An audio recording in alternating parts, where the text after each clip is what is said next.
You ask Tiger to solve. This deals with linear equations with one unknown.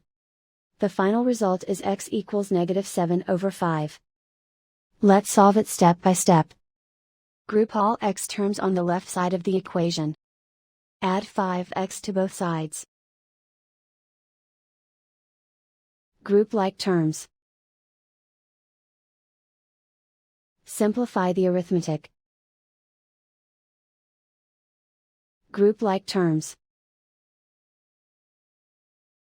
Simplify the arithmetic. Group all constants on the right side of the equation. Add 8 to both sides. Simplify the arithmetic.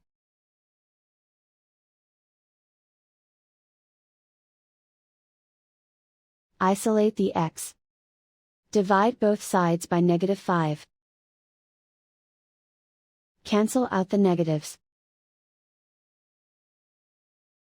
Simplify the fraction. Move the negative sign from the denominator to the numerator. And so the final result is x equals -7/5.